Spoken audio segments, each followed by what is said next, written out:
Hello, I'm Lori Miller, and I'm here today to present my JSU Capstone project, College Readiness, using advising to ensure student preparedness.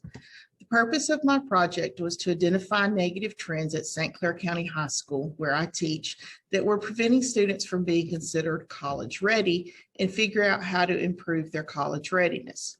College readiness is a key priority for secondary schools, and schools spend a lot of time and energy addressing this issue, particularly with the ACT prep, the ACT being a popular indicator of college readiness.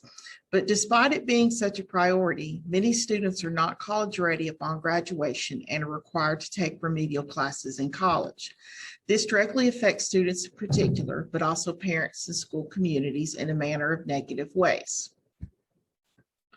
So, looking at the issue revolving around college readiness, what are some of those negative effects?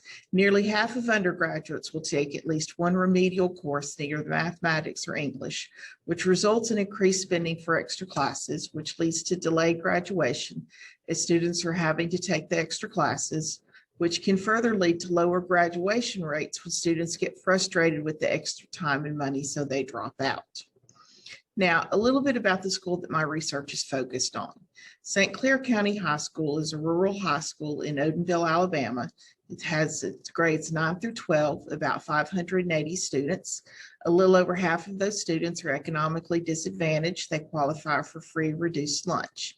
It's majority white, 80% of students identifying as white, 14% Black, the remaining distributed among other minorities.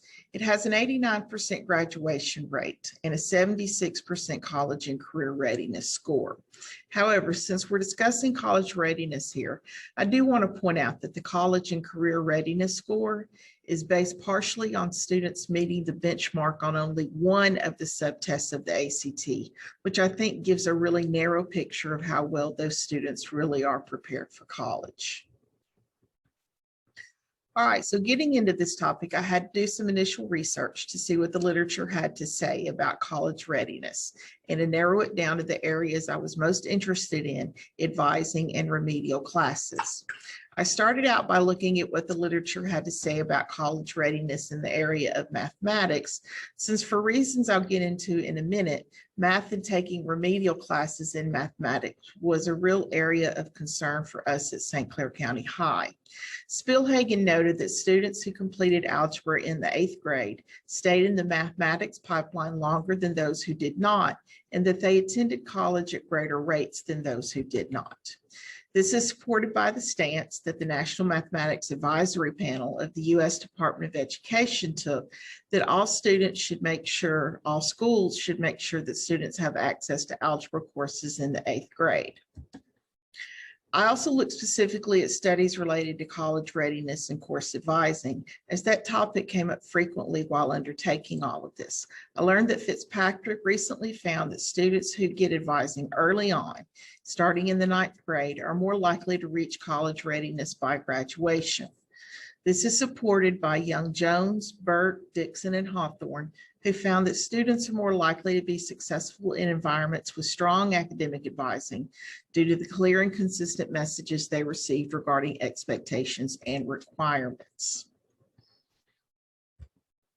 Now, looking at the problem, it's evident from looking at the ACT scores over a span of years that St. Clair County High Schools are not, as a whole, meeting the benchmark scores that would indicate college readiness. As you can see in the chart here, for every year that we looked at, the average composite score of St. Clair County High School students was below that of the ACT benchmark composite score. In addition to this data, we had a situation 4 years ago when St. Clair County High School was informed by Jefferson State, a community college popular with our graduates, that many students were having to take remedial courses, especially in mathematics, and which is the reason why I was particularly interested in what the literature had to say in that area. Jefferson State cited issues related to this that have already been mentioned, such as the increased time and cost to students, delayed graduations, students dropping out. It was enough of a problem to them that they actually piloted a program with us where one of our teachers taught a remedial math course to our students with the hope that once in college, they'd be up to speed. However, that only lasted 1 year. There was no follow-up and the program was discontinued without resolving the issue. But the existence of the program in the first place just goes to show how problematic the slide was and how relevant a study into it would be. In looking at the data from the ACT further, I discovered other issues. While a majority of students, 63%, were reporting plans to attend a 2 or 4 year college or university, half of those students were not taking the coursework that they needed to be ready for those studies. This would at least partly explain students not meeting benchmarks on the ACT and the need for remedial classes. In looking for possible reasons for this disconnect between student inspirations and the courses they needed to reach those aspirations, I wondered how much our academic advising and course selection process played into this as well. Step 2, determine stakeholders. Who has a stake in this issue and what comes of it? First and foremost, students. Poor course planning could leave no room to take those advanced classes that prepare them better for college. Poor preparedness resulting in low ACT scores means missing out on scholarship opportunities, and it also means a smaller pool of colleges to apply to. And as we've already mentioned, once they are in college, they may be forced to take remedial classes and all the negative effects that come from that. Also, parents are affected as they may be responsible for paying for those extra remedial classes or paying for tuition due to lost scholarship opportunities. This will impact teachers as well. Small numbers in advanced classes due to poor advising or lack of incentive to take those classes leads to overloaded regular classes. Overloaded classes result in a more difficult workload and difficulties in addressing individual student needs. This could lead to lower teacher morale and lower job satisfaction. Counselors deal with many problems that can be attributed to poor advising, such as scheduling problems, overloaded classes, students signing up for the wrong classes, students not working towards their intended diploma path. All of these are issues that fall directly into the counselor's laps. This also affects how the counselors handle college counseling for these students. And administration. As administration works closely with counseling, they will feel some of the same effects already mentioned regarding counselors. Also, low ACT scores affects the state report card, which affects the school's reputation in the community. This in turn can affect the quality of the applicants that apply for jobs at the school. It can lead to low faculty morale and affects teacher retention. So step 3 was to create a task force. I assembled one with one person from each of the stakeholder groups mentioned, along with myself, a parent representative, a counselor, a teacher representative, who I made sure was from the math department, student representative, and our administrator, Brandon Taylor. Step 4, decision-making process. We discuss, as a task force, we discussed the process behind making decisions and what limitations we would be facing. We discussed that decisions would have to be made, and everyone affirmed that consensus would be appropriate, meaning that once everyone has had an opportunity to be heard, they would indicate their level of agreement with the proposal. Concerns would be addressed and discussed until there was a sense of group solidarity, at which point we would take action. We also discussed any limitations that needed to be taken into account when considering solutions. There were no funds dedicated at this point to the research, so potential solutions would have to be focused on currently available resources and how they are allocated. No guarantee that the Board of Education would approve any policy changes that we proposed if any were required. That doesn't mean that we couldn't propose the solutions that may require changes, but there's no guarantee it would happen. And we must also keep in mind the time commitment that solutions may impose on involved parties and whether they are logistically possible. On to step 5, establish criteria against which to measure possible solutions. We also agreed that when it came time to measure the success of any solutions we proposed, since we were looking at impacting ACT scores, all solutions should directly or indirectly support measures aimed at raising those scores.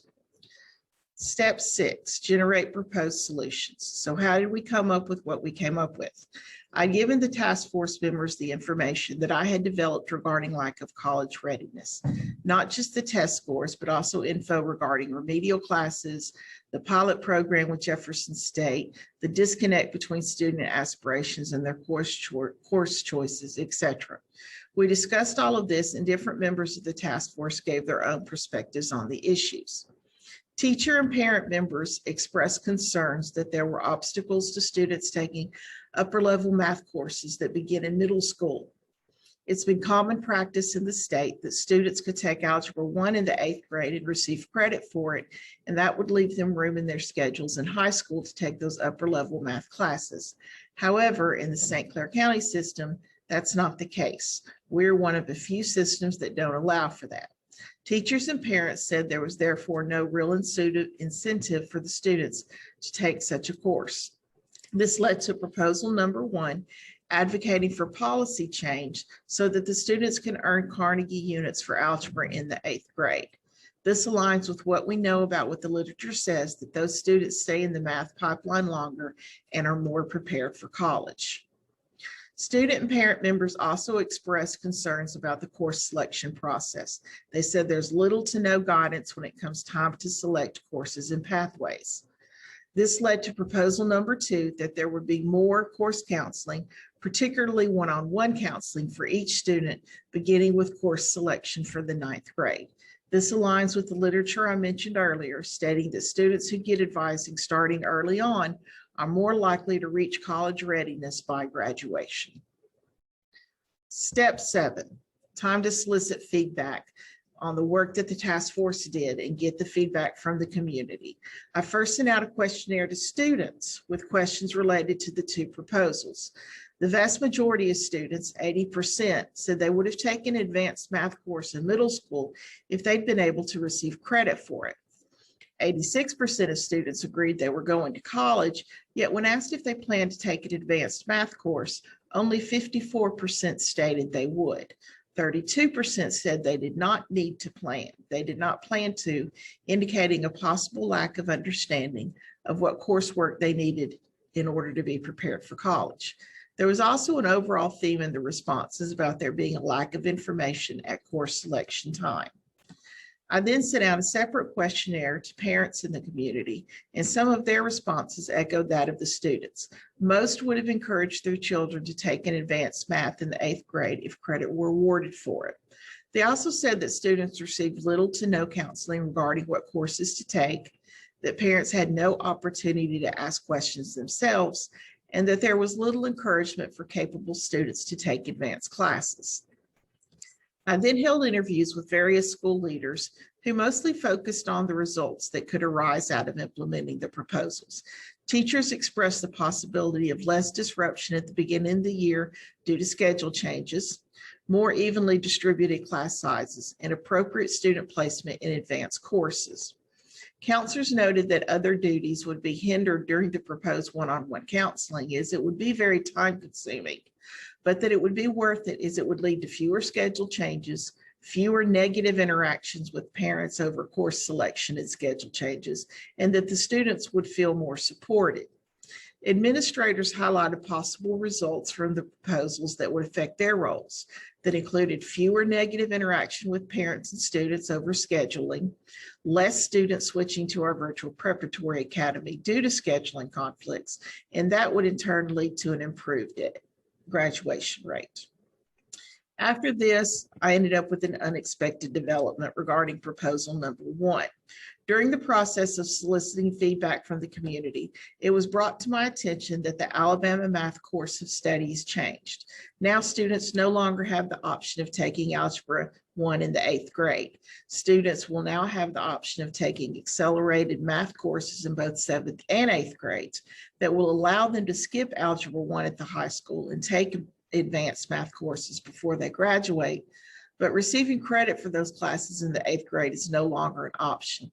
This changes the context of the proposed solution, as the new course of study is a state mandated curriculum, thereby nullifying proposed solution number 1. So on to step 8, selecting proposed solutions. This leaves us with proposal number 2, which the task force agreed to act on.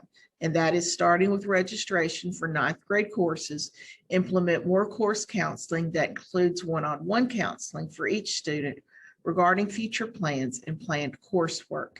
That counseling would continue in the spring of each year while at the high school. Step 9, implementation. Around mid-March, course selection for registration will begin. At this time, counselors will meet with students at the high school and explain the course selection process and answer questions that arise from that. Students will be given course selection sheets with course listings particular to each grade, a short description of the courses and requirements for the various diploma tracks. They'll be encouraged to take that home and go over it with their parents. Around the same time, the counselors will meet with 8th graders at the middle school to help them begin the course selection process for their 9th grade year. They will go through the same process as they did with the students at the high school and give them the information to take home to their parents. Around late March, counselors and administrators will sponsor a parent night at the high school for rising 9th graders and their parents to come and get complete information regarding registration and course selection. Counselors will explain about the different diploma tracks, trade school, credits, and required courses versus electives. This information will be presented alongside a PowerPoint and will be filmed and uploaded to the school website for parents who are unable to attend. Parents and students will be encouraged to ask questions, and they'll be given contact information for the counselors in the event they have questions later. Around mid-March to early April, counselors will begin meeting with students one-on-one. They will pull them out of class and meet with them out in the hall. They'll have the students' transcripts and standardized testing results to help advise the students on which classes to take based on performance and abilities. In this manner, students will get one-on-one personalized advising to help them make good choices in registration, and they'll get that help on a yearly basis. Around mid-April, students will turn in course selection sheets for registration. Counselors will review them, call in any students they have questions for, and then classes will be assigned. In July, students will receive their schedules and will have one last opportunity to discuss classes with the counselors before schedules are finalized prior to the beginning of the new school year. And in late August, after classes have started, counselors will meet with each department to discuss their impressions on student placement, schedule changes, and see if there are additional considerations to take into account during course counseling. Step 10, evaluate the implementation. How to measure this success. We'll be looking at different sets of data, statistic and perceptual. Under the umbrella of statistical data, the first thing we'll look at is test scores. There may be only minor improvement at first, but more should be evident down the road with subsequent years. We will also be looking at enrollment in advanced classes to see if that has increased, which will be evaluated at registration and in the fall after any schedule changes are made. Again, this is something that we'll have a fuller picture of with each progressive year, particularly with those who first received the more intensive counseling beginning in the 9th grade. This data will be evaluated yearly by counselors and administration who handle scheduling and have access to the numbers. Under the umbrella of perceptual data, classroom teachers, administration, and counseling will have perceptions of whether schedule changes increase, decrease, or stay the same. Classroom teachers will have perceptions about whether or not class placements are appropriate. Step 11, adjust implementation. The committee will reconvene next winter to get feedback on the process thus far from the task members. Counselors will evaluate process as steps are carried out and report back to the committee with results and recommendations. If necessary, the committee will solicit feedback from the community again and make any necessary adjustments or modifications from there. If all goes as planned, we'll begin to see improved ACT scores, and students will feel more confident in the classes they're taking and that those classes have prepared them for whatever their plans are after graduation. I'm Lori Miller from St. Clair County High School, and I thank you for your attention to my presentation on achieving college readiness. Thank you.